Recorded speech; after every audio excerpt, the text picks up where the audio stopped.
gobierno y proyecta también las medidas que el Ejecutivo busca llevar adelante para el presente año legislativo. 3 ejes: seguridad, reactivación económica y emergencia social, e iniciativas como por ejemplo un proyecto de fusión del Ministerio del Interior con la CGGOV en una sola estructura. Recordemos que hoy tienen el mismo líder bajo la figura, al menos hasta ahora, de biministro. Se busca fusionar, así como también muchas otras medidas en materia de seguridad. Vamos a profundizar en esas medidas y vamos a conocer las primeras reacciones mientras comenzamos a ver la salida del presidente de la República del Salón de Honor, en este momento hablando con la senadora Yasna Proboste de la Democracia Cristiana. Mónica Rincón, conductora de CNN Chile, desde el exterior del Congreso con las primeras reacciones. Mónica, buenas tardes. Sí, hagamos una especie de resumen, si te parece, José Miguel, de lo más relevante. Bueno, la creación de un registro de vándalos, la fusión de los ministerios del Interior con la Secretaría General de Gobierno, que es la vocería que hoy en la práctica tiene un biministro, como tú decías, se fusionaría por ley. Un bono también anunciado para aquellas familias pertenecientes al 80% más vulnerable, un bono de 30.000 pesos por cada hijo entre 0 y 13 años. Además, el traspaso de 10 millones de metros cuadrados desde bienes nacionales a vivienda para crear soluciones habitacionales. Y además 7 fuerzas de tareas a cargo de Martín Arrau, el nuevo ministro de Seguridad, para hacer énfasis en esas tareas. Otro momento destacado tendríamos que decir que fue el momento en que le agradeció a la ciudadanía por el MEPCO, porque ahí se escucharon pifias del público, algunas pifias, pero él dijo que agradecía a los ciudadanos porque no quería desconocer para nada lo duro que había sido este proceso, pero quería agradecer, hacer un reconocimiento a la gente, porque en sus palabras, en otros países con esto se podría haber provocado un estallido. Además, anunció la creación o intervención de 50 barrios críticos. También la extensión de la flagrancia de 12 a 24 horas, la extensión de días en que se puede tener retenido a un migrante irregular. Momentos también relevantes cuando uno tendría que decir que el ministro más aplaudido de los que nombró fue el de Vivienda, Iván Poduje, que lo nombró 2 veces y provocó aplausos entre los auditores. También cuando nombra al ministro de Cultura y le agradece por haber estado y resistido en ese momento que vivió bien incómodo en la obra La Pérgola de las Flores, en que fue abucheado probablemente a raíz de los recortes importantes que superan el promedio de 3%, con mucho llegan al 10% de La Pérgola de las Flores en esa obra. Entonces un gran abucheo, y le agradeció al ministro de Cultura, Francisco Undurraga, por permanecer ahí. También se anuncia la creación en noviembre del Día de la Discapacidad, y respecto de leyes que se van a tener que implementar, la ley indígena, con cambios respecto también de la posibilidad individual, no de derechos colectivos solamente, de tener tierras, la revisión completa de las que ya se han entregado. El tema de los vándalos que les decía, el fin de la tómbola como sistema, así la llaman, como sistema de admisión, que es un sistema aleatorio. La flagrancia, la urgencia también para el proyecto Encapuchados, una ley también de condiciones de carabineros, de mejorarlas, entre otras iniciativas legales.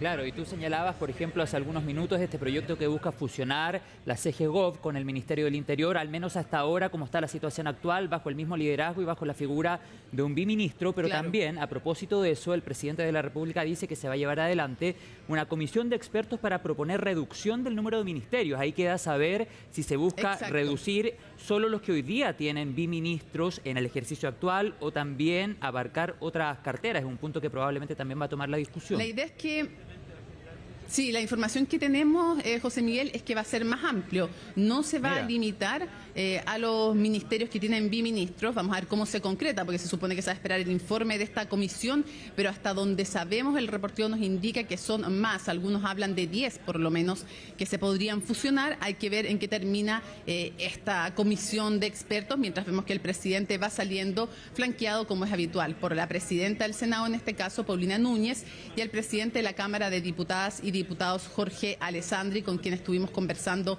hace poco aquí mismo en el set de CNN Chile, afuera del Congreso. Es el momento final, también va tomado de la mano de Pía Adriasola, su esposa. Así está terminando esta primera cuenta pública del presidente de la República, José Antonio Kast. La primera cuenta pública es del retorno a la democracia, que somos testigos con un previo cambio de gabinete, y por eso también entonces el tema de la fusión de los ministerios y de acelerar este proceso de eliminación de algunos es que toma aún más fuerza cuando vemos las afueras del Congreso Nacional y la salida del presidente de la República y los honores también que recibe, como siempre, de las escuelas de las distintas Fuerzas Armadas. Lo espera el Ford Galaxy, recordemos, regalo de la reina Isabel, Eduardo Frei Montalva, el entonces presidente, en 1970, que es parte de las tradiciones republicanas, como lo es también esta cuenta pública, que en esta ocasión, recordemos, frente al Congreso Pleno, como en otras ocasiones se realiza el 1 de junio, pero obviamente que antes ha tenido otras fechas, como por ejemplo el 21 de mayo, que era lo tradicional. Alguna gente nos preguntaba eso a través de las redes sociales. Es un cambio que se ha ido provocando a través del tiempo. El personal protocolar también del Congreso Nacional y el saludo que le hace a la prensa asistente y a algunas personas que están a las afueras del Congreso Nacional con la Guardia de Carabineros fuera del Congreso. ¿Mónica? También para saludarlo y rendirle los honores correspondientes. Sí. Tenemos declaración a esta hora en directo del expresidente Eduardo Frei. Escuchemos. Era terrible, pero en una cuenta y sobre todo en la primera cuenta al país es un tiempo prudente. Ha tocado todos los temas. Yo prácticamente es difícil encontrar algún tema de los que preocupan más a la población que no ha sido tocado hoy día. Así que yo creo que es una presentación bien completa, bien extensa, en los temas que más importan: seguridad, crecimiento, desarrollo y todo lo que es el desarrollo de la infraestructura de Chile en los próximos años, y sobre todo también un capítulo bien extenso al principio y al final sobre llamar a mirar Chile entre todos. Eso yo creo que nos hace falta hoy día. Hay mucha discusión, mucho reclamo de toda la gente, y el llamado del presidente a que seamos capaces de dialogar y trabajar por Chile es, a mi juicio, una cosa muy importante. Según usted, expresidente, ¿qué es lo más prioritario en este momento para el país? Bueno, hay tres temas que son los más prioritarios. Uno de ellos es el tema de seguridad, el otro es el tema del crecimiento, y eso sería como por lo menos la preocupación de la gente, por lejos de seguridad. Con respecto al crecimiento, actualmente tenemos cifras rojas en el IMASEC. En seguridad, ¿usted cree que el gobierno ha avanzado? O sea, el gobierno lleva 2 meses, 3 meses. Esas cifras son las cifras para que tengamos una visión, por lo menos tiene que pasar unos meses o un año para dar una cifra del nuevo gobierno, porque es imposible si a los 3 meses, o sea, prácticamente el desarrollo de la economía de los primeros semestres ya venía marcado desde antes. ¿Qué opina, expresidente, de quienes criticaron el cargo que usted asumió? Yo recibo muchas felicitaciones. Mire, yo asumí este cargo el año 2014 y fui nombrado por la presidenta Bachelet. Posteriormente el presidente Piñera me ratificó y ahora nuevamente el presidente Casta decidió nombrarme. Por lo tanto, las palabras del expresidente de la República, Eduardo Frei Ruiz-Tagle, marcando, Mónica, como lo conversábamos anteriormente, los ejes y las prioridades de aquí en adelante, los desafíos del actual gobierno: seguridad, reactivación económica, parte de lo que señalaba el exmandatario. Y además, al ser consultado por la periodista Francisca Cárdenas sobre las cifras, por ejemplo, que el día de hoy conocimos del IMASEC, que no son buenas cifras, el presidente de la República, o expresidente de la República, Eduardo Frei, decía que son cifras que corresponden al periodo anterior, que la actual administración está recién iniciando. Se le preguntó también por las críticas que han surgido en torno al nombramiento como embajador especial. Defiende que dicho cargo lo ocupa desde el año 2014 y que entonces fue nombrado por la expresidenta Michelle Bachelet. Mónica. Sí, José Miguel, te cuento que vamos a hacer algo bien, estamos en vivo, le vamos a pedir a la ministra nomás que pase porque nos está esperando aquí, ya tiene la gentileza la ministra de la Mujer. Muchísimas gracias por acompañarnos. Tome asiento nomás. Ahí está. Muchísimas gracias por acompañarnos, ministra. Quedamos de alguna manera un poquito al debe con qué pasa con Sala. Mónica, vamos a tener que interrumpir brevemente, Sí. que nos esperes espera. con la ministra porque escuchamos a la Por presidenta haber del recogido Senado. muchas de las propuestas, sobre todo en materia de seguridad, que le habíamos entregado como presidenta del Senado y junto al presidente de la Cámara hace unos días atrás. Muchos de estos proyectos no tengo ninguna duda que van a tener un respaldo transversal en la Cámara de Diputados y en el Senado. Y por supuesto, permítanme decirlo, un mensaje muy claro de apertura al diálogo, de objetivo de lograr mayorías y transversalidad a propósito del proyecto de reconstrucción, que mañana damos cuenta en el Senado. Sin duda, algo que sacó muchos aplausos personalmente fue el haber señalado que en el caso de Sala Cuna Universal el gobierno va a ingresar las indicaciones en los próximos días, y eso también es fruto del trabajo que hemos hecho, coincitando mayorías, empujando un tema que evidentemente es social y que no responde a ningún color político, así que creo que fue una muy buena cuenta pública, sin duda abarcó muchos de los temas, pero poniendo el foco nuevamente en seguridad, en Y de la crecimiento. presidenta del Senado escuchamos hasta ahora al ministro de Hacienda, Jorge Quiroz. La rebaja a los súper ricos, ministro, y esa es la principal crítica. Bueno, estoy tratando de explicar en este minuto que precisamente eso no tiene nada que ver con los más ricos, absolutamente nada que ver con los más ricos, esto tiene que ver con el empleo, con lograr tener gente que quiera invertir en Chile, los que están en Chile que no se vayan, los que se fueron que vuelvan, y ojalá que haya muchos más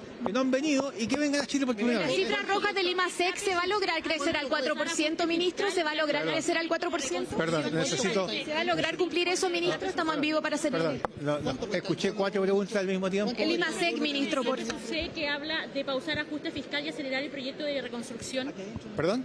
El informe de Clapes UC habla de pausar el ajuste fiscal y acelerar el proyecto de reconstrucción. Bueno, nosotros estamos acelerando todo lo que podemos, el programa del proyecto de reconstrucción nacional y desarrollo económico y social.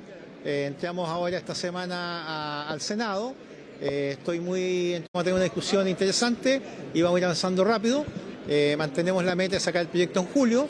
Y en cuanto a pausar el ajuste fiscal, la verdad es que el ajuste como tal es un ajuste que es necesario, sobre todo lo que es el fraude social. Escuchamos ahora al ministro Sexpress, José García Ruminot. También tengan su, no voy a decir penalidad, pero también tengan su sanción. Ministro, ¿hacia dónde van a apuntar las indicaciones por el proyecto de Sala Cuna, que fueron los anuncios importantes que hizo el presidente el día de hoy? Básicamente financiamiento permanente, financiamiento estable. Me tocó participar mucho en el proyecto de Sala Cuna, que está actualmente en la Comisión de Educación. Es a ese mismo proyecto que se le van a presentar las indicaciones, y finalmente ese proyecto no lo aprobamos en las últimas semanas del gobierno del presidente Boric. Además es un proyecto que viene del presidente Sebastián Piñera, precisamente porque nos pareció que el financiamiento no estaba suficientemente garantizado. Ese proyecto lo que hacía era poner una sobretasa de cotización y además eso, en momentos en que el desempleo está tan alto, nos parecía a nosotros de que iba a jugarnos en contra. Y por eso es que se está buscando una nueva fuente de financiamiento. ¿Está resuelta esa fuente de financiamiento? El ministro de Trabajo ha estado trabajando todas estas semanas por encargo de su excelencia el presidente de la República, lo ha hecho también con la ministra de la Mujer, con la ministra de Desarrollo Social y Familia, y yo entiendo que ya han logrado cuadrar los números, o sea que realmente la Sala Cuna, que va a comenzar de a poco, no va a ser todo el universo de una sola vez, va a comenzar de a poco, pero con el financiamiento adecuado y con el financiamiento suficiente. Otro problema que tenía el proyecto era que los valores que se iba a pagar de Sala Cuna no correspondían a la realidad, eran valores inferiores, del orden de 360.000 pesos. La información que nosotros logramos recabar en su minuto era que no hay salacunas por menos de 450.000 pesos hoy día en el país. Y si uno se va a las regiones del norte, por ejemplo, el precio... Bueno, las palabras del ministro de la Secretaría General de la Presidencia, José García Ruminot, abordando lo que será la indicación que ha comprometido el Ejecutivo presentará por Sala Cuna Universal. Y a propósito del mismo tema, retomamos el contacto con Mónica, que está con la ministra de la Mujer y Equidad de Género. Nada más pertinente para abordar precisamente este tema, Mónica. Estamos de vuelta contigo. Exactamente. Sí, estamos con la ministra Judith Marín para que nos cuente y nos ayude a entender parte de las indicaciones, los plazos, en fin. Ministra, retomamos entonces la conversación. Preguntarle, ¿cuándo se presentan en concreto las indicaciones y en qué van a consistir las indicaciones? Bueno, hoy recibimos la excelente noticia de parte del presidente de la República, José Antonio Kast, en materia de este proyecto de ley de Sala Cuna, que es un proyecto tan querido, tan necesitado por miles de mujeres en nuestro país que hoy buscan insertarse en el mundo laboral, pero que se ven con una realidad muy castigadora, que es, especialmente aquellas que son madres, tener que escoger entre trabajar y criar y cuidar a su hijo. Nosotros creemos que eso es muy castigador y por lo mismo estamos impulsando estas indicaciones encabezados por el ministro del Trabajo, junto también con la ministra de Educación y nosotros como Ministerio de la Mujer, porque queremos terminar con este castigo y con este desincentivo a la contratación femenina. Entonces con algunas noticias. Primero, ¿cuándo se presentan definitivamente las indicaciones? Nuestro plazo máximo es hasta el 15 de junio. Nosotros esperamos poder presentarlo antes, por supuesto. Cuando hablamos de indicaciones, ¿a qué se refieren? ¿Qué van a indicar? Bueno, parte de aquello que es también lo que anunció el presidente, contempla la gradualidad, también la sostenibilidad financiera. Eso quiere decir que el proyecto pueda permanecer durante el tiempo. Entonces, vamos separando por partes. Gradualidad, ¿qué significa eso? Que vamos en miras a la universalidad, pero que vamos a partir con un segmento. ¿Qué segmento? ¿Cierto? Esperamos, ¿cierto? Vamos a dar todos los detalles de estas indicaciones en conformidad del tiempo, pero porque para nosotros es súper importante también que podamos compartirlo como el equipo que somos junto a los demás ministerios. Pero, por supuesto, que va a contemplar a las mujeres del Código del Trabajo, que es la barrera principal, ¿cierto? Que es este castigo y esta barrera que tenemos que levantar. Y eso es lo que yo me atrevería a anunciar en primer lugar. Ya. Y cuando habla de sostenibilidad, ¿dónde va a venir el financiamiento finalmente? Es también parte de lo que vamos a anunciar. Vamos a interrumpir brevemente la conversación de Mónica con la ministra de la Mujer. Escuchamos al general director de Carabineros. ¿De qué manera se puede motivar, efectivamente, el presidente lo dijo, poder generar mayor número de contingente policial? Sí, efectivamente, yo también lo he dicho, necesitamos más carabineros, es parte de nuestra estrategia y también hemos elaborado una serie de cursos de acción necesarios para posibilitar que se ingresen más contingentes. Y en eso estamos, hemos hecho llamados, yo aprovecho también y agradezco el apoyo de los medios de comunicación porque también nos están apoyando en esta campaña y esto va de la mano de también tener otros grupos de formación en distintas regiones, que esto sea descentralizado también y hay muchos jóvenes que quieren postular pero como a veces no tienen las condiciones para trasladarse de un lugar a otro, ven dificultado su ingreso. Pero sí estamos trabajando en eso, esperamos tener un ingreso adicional y de esa manera también ir recuperando las dotaciones y tener efectivamente más carabineros en un breve plazo, esto no es tan a largo plazo, y de esa manera también apoyar con más presencia. Pero en este momento nosotros también estamos sumiendo y con recursos de distintos lugares, con radio patrulla, con personal de control de orden público, estamos apoyando precisamente con mayor presencia, como ha sido en el último tiempo, algo que también ustedes han prestado harta cobertura, que son este copamiento que hemos realizado en el último tiempo. Tipificar las incivilidades también va a suponer un trabajo mayor para Carabineros, lo que tiene que ver con el orden público en las calles, el tema de los grafitis, la gente que consume droga, alcohol en la calle también. ¿Cómo toman ese desafío anunciado hoy día por el presidente? También se valora mucho porque esto pasa a ser un clamor de muchas personas que no comparten esta incivilidad, que no comparten que la gente no deje vivir tranquilamente. Por lo tanto, esto va a ser un esfuerzo de muchos, pero si todo contribuye a la paz social es el camino que tenemos que seguir. Gracias. Bueno, escuchábamos al general director de Carabineros, dos temas relevantes, este registro de vándalos e incivilidades y también aumentar la dotación de carabineros como parte de las propuestas que dio a conocer hace un rato el presidente de la República. Mónica, vamos a volver contigo, tú estás con la ministra de la Mujer y Equidad de Género, seguimos profundizando en Sala Cuna Universal. Ministra, entonces, a ver, nos había dicho, ¿cuál va a ser el sistema de financiamiento? Eso es algo que vamos a anunciar. No, pero cuénteme algo. Al ministro del Trabajo y también a la ministra de Educación, pero yo quiero entregar la tranquilidad a las mujeres. ¿El seguro de cesantía va a ser la forma de financiamiento? Yo quiero entregar la tranquilidad a las mujeres de nuestro país que nosotros vamos a terminar con esta injusticia y que las mujeres también vamos a poder acceder al pleno empleo, que es también la meta que nos hemos trazado como gobierno y vamos a levantar de una vez por todas esta barrera que nos impide acceder al mundo del trabajo y también vamos a comenzar a hablar de una corresponsabilidad. Ya, no me va a contar el sistema de financiamiento. Todavía no, porque lo vamos a hacer en equipo, vamos a entregar un anuncio al respecto, donde vamos a profundizar en todas las indicaciones. Pública se compromete a tener lista la sociedad conyugal, ¿o no? Tenemos también que avanzar en destrabar ese proyecto de ley, al igual como en esta cuenta pública, la primera, lo estamos comprometiendo con Sala Cuna, esperamos también avanzar en otros temas. Muchísimas gracias, ministra, por habernos acompañado. Vamos a hacer el cambio así en vivo, no se preocupe.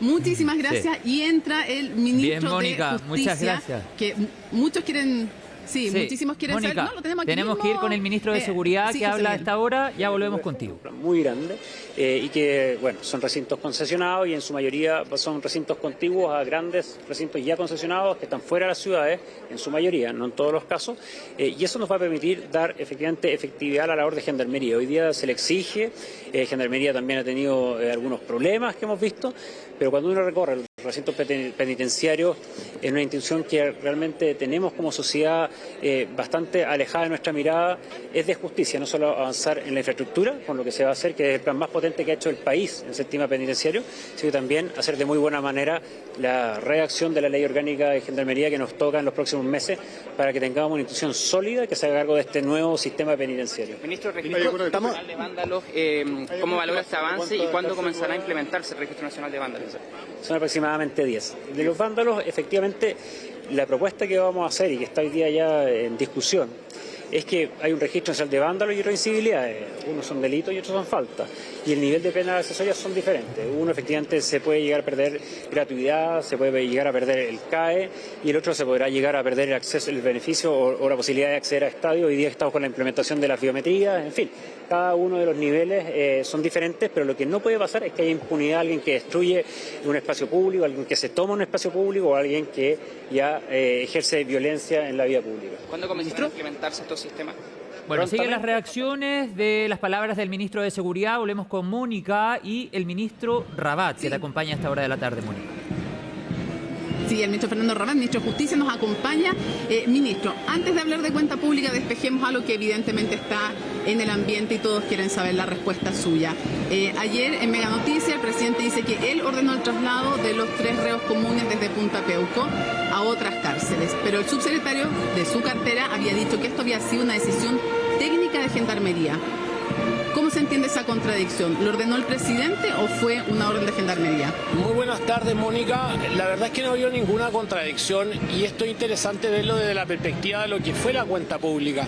El presidente destacó 3 ejes y yo creo que eso es muy relevante tenerlo en cuenta. Uno de esos ejes está relacionado con el orden y la seguridad.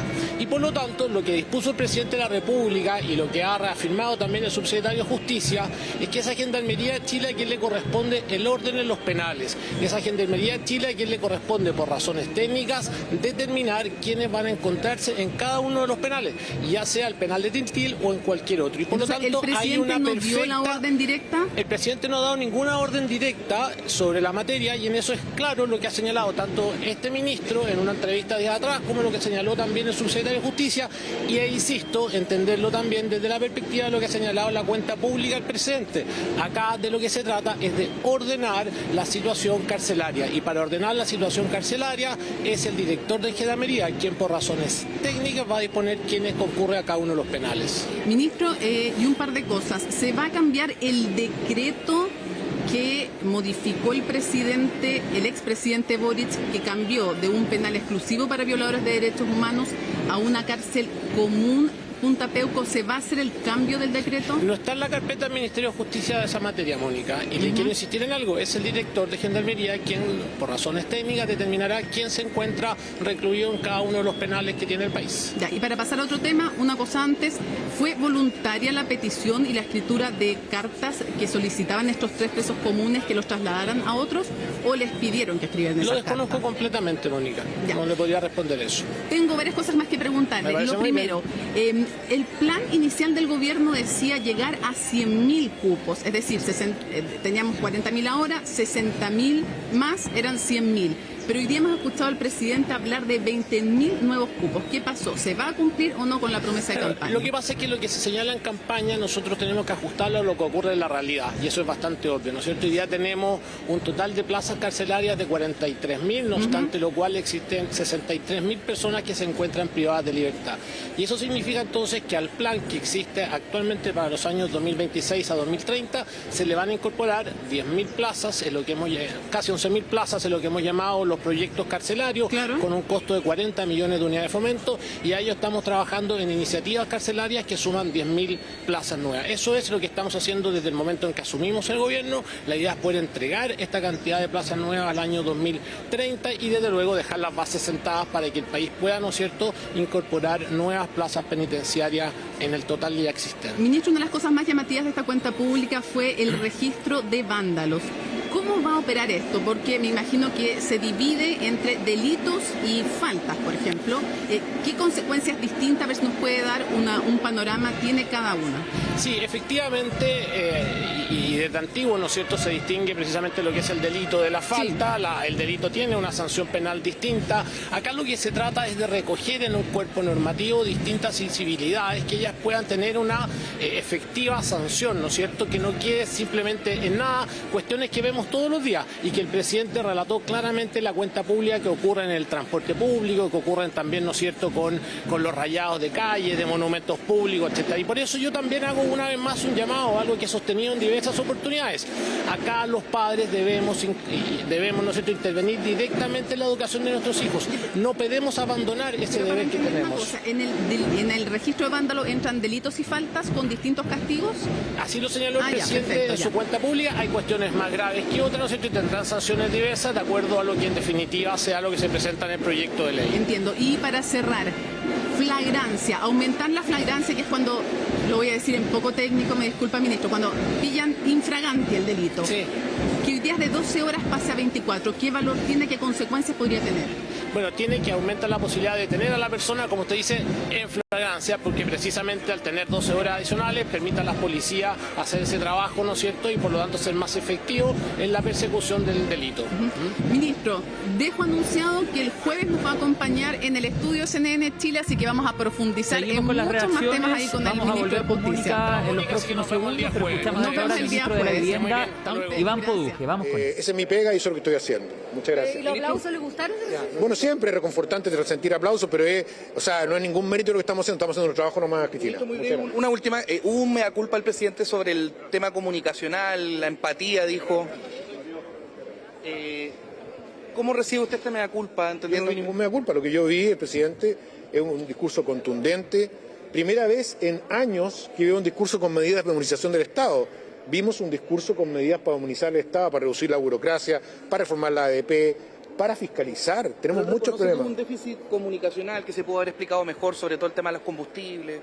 No, eso no, la verdad es que siempre todo se puede explicar mejor. Lo que importa acá es que es un discurso contundente, con medidas concretas, que da cuenta además de lo que hemos hecho los ministros. El presidente hace un gesto a todos los ministros, relevando los temas que estamos trabajando, y eso es muy motivante para seguir en eso. Muchas gracias. Y de las palabras del ministro de la Vivienda, Iván Poduje, volvemos al set de CNN Chile en el exterior del Congreso. Mónica conversa a esta hora con el fiscal nacional, Ángel Valencia. Mónica, estamos de vuelta. Sí. Fiscal nacional Ángel Valencia, muchísimas gracias por acompañarnos en esta primera cuenta pública del presidente José Antonio Kast. No, muchísimas gracias a usted por la invitación. Primero, despéjeme una cosa, ¿no va a haber este año recorte para el Ministerio Público? Hasta la fecha no hemos sido informados de recorte alguno, por lo tanto no habría motivo para pensar que lo va a haber. Sin embargo, hicimos una propuesta que implicaba hacer alguna eficiencia en nuestro presupuesto. Eso también tiene algunos asuntos técnicos que tienen que ver con la concesión del Centro de Justicia, pero todos los presupuestos se pueden ajustar, pero del modo como se había originalmente planteado para otros servicios, no. Perfecto. El aumento de la flagrancia de 12 a 24 horas, ¿cuál es su opinión? Mire, ese proyecto, esa regla es importante, ¿ok? Porque apunta en la dirección correcta, que es darle más atribuciones a la policía. Pero tanto más importante que esa regla, es aquella que nos permitiría delegarle más atribuciones de actuación autónoma a Carabineros y a la PDI para la investigación de delitos de alto impacto social y que tienen de baja complejidad. Nosotros tenemos un problema en Chile, un problema grave, ¿okay? Las soluciones, usted sabe, las soluciones del pasado suelen ser los problemas del futuro muchas veces. ¿Cuál fue ese problema? Que cuando se diseñó todo el sistema de justicia penal en las facultades de la Fiscalía, se impidió por ley, que los fiscales le delegasen atribuciones de actuación autónoma, o sea, la policía pudieran investigar, quedarse con la investigación más tiempo en los delitos menos complejos por desconfianza respecto Le a la vamos policía. a pedir al fiscal nacional si nos puede esperar un par de segundos. Tenemos que escuchar a esta hora a Eduardo Serna, director de la Policía de Investigaciones. Con sus anuncios. ¿Se va conforme usted a esta cuenta pública? Sí, muy conforme. Muy conforme por el respaldo que nos ha dado el presidente. ¿Usted se vio complicado cuando salió Consuelo Peña de la... Hoy día estoy hablando de la cuenta pública del presidente. ¿Pero fue una decisión suya? Estoy hablando de la cuenta pública del presidente. Le pedía que nos quedemos el tema de la... Ahí entonces las palabras del... Sí, Francisca, ya vamos a estar contigo de vuelta. Hay una pregunta muy pertinente de la periodista Francisca Cárdenas sobre la salida de Consuelo Peña. En un proceso, Mónica, estamos de vuelta contigo que todavía no está 100% resuelto. Estamos a la espera del pronunciamiento de Contraloría sobre ese tema. Mónica, retomamos contigo y el fiscal nacional. Retomamos entonces, fiscal. Usted diría entonces que lo más relevante de todos es el traspaso de más atribuciones a las policías. ¿Le gusta el Registro Nacional de Vándalos? Me parece que es una idea positiva, existe un registro. Tiene que, en todo caso, ese registro ser compatible con las normas internacionales en materia de protección de datos personales. Pero entiendo el sentido de tratar de fortalecer las normas sobre incivilidades. Tenemos un problema con el respeto a la legalidad en Chile, con el valorar en la legalidad. Uno esperaría también que hubiese ese registro incluyese a las personas que han cometido quizás delitos económicos, delitos de esa naturaleza. Eso también podría conducir. Eso también podría conducir a creo que soluciones favorables. ¿Y a usted le parece que se pierdan derechos sociales por estar en un registro de vándalos? Lo que me parece es que tiene que haber normas que incentiven y desincentiven también pequeñas conductas. Creo que pequeñas faltas. Fíjate que lo que ha demostrado la experiencia es que las pequeñas infracciones, no sé si recuerdas tú el caso de las ventanas rotas en Nueva York, claro, las pequeñas incivilidades también conducen a grandes delitos. Entonces es importante restablecer una cultura de cumplimiento de la ley. Ya. ¿Qué significaría para la Fiscalía si algún día se declarara como delito la inmigración irregular? Nosotros tenemos que cumplir la ley en la forma como sea aprobada por el Congreso Nacional. Lo que hemos dicho en las cuentas públicas es que no es razonable, y eso lo hemos planteado públicamente más de una ocasión, no es razonable que en Chile el tratamiento que reciba tanto penal como por la ley en general, la persona que entra por la ventana sea el mismo que el que entra por la puerta. Como si en tu casa la persona que te toca el timbre y te pide permiso para entrar decidiera a tu parte el mismo trato. ¿Perseguir miles de delitos? Tiene ventajas y desventajas. Lo que hemos manifestado es que en general las experiencias más exitosas en el mundo apuntan a controles administrativos.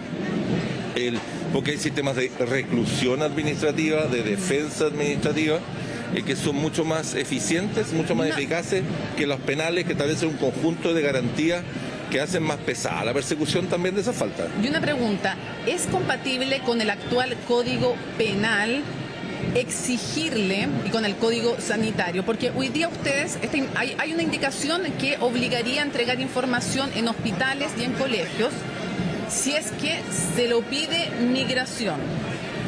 Y dicen, bueno, pero que eso es algo que hace el Ministerio Público habitualmente, pero ustedes lo hacen persiguiendo delitos. Si la inmigración irregular no es aún delito, ¿sería compatible con el Código Sanitario que una autoridad de migración pida información? ¿Es lo mismo que lo pida el Ministerio Público?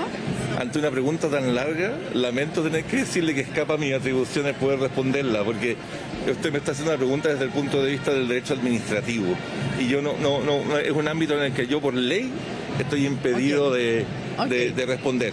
Pero sí, en general se entiende que la cuantía o la gravedad de las faltas incide en los procedimientos y en el tipo de herramienta que las instituciones tienen para perseguir. Pero más allá de eso, créame que sería imprudente de mi parte responder. Pero tenemos todo el tiempo problemas de colisión entre el sistema administrativo y el sistema penal. Mire, le voy a poner un ejemplo sencillo. En Arica hoy día tenemos un problema importante con una suerte como de taco en el puerto, que estamos obstruyendo el puerto porque estamos tratando de controlar unos contenedores y no tenemos dónde dejarlos los contenedores. Entonces las normas aduaneras entran en colisión con las normas penales. Nosotros queremos investigar delitos, pero resulta que tenemos un problema, un taco que provoca un problema en la política. Le queremos agradecer al fiscal nacional Ángel Valencia en entrevista con Mónica Rincón en el exterior del Congreso Nacional, y cuando son las 3 de la tarde con 7 minutos vamos a hacer un pequeño alto, pero por supuesto la transmisión especial de CNN Chile continúa con todas las reacciones tras la cuenta pública del presidente José Antonio Kast. Ya estamos de vuelta.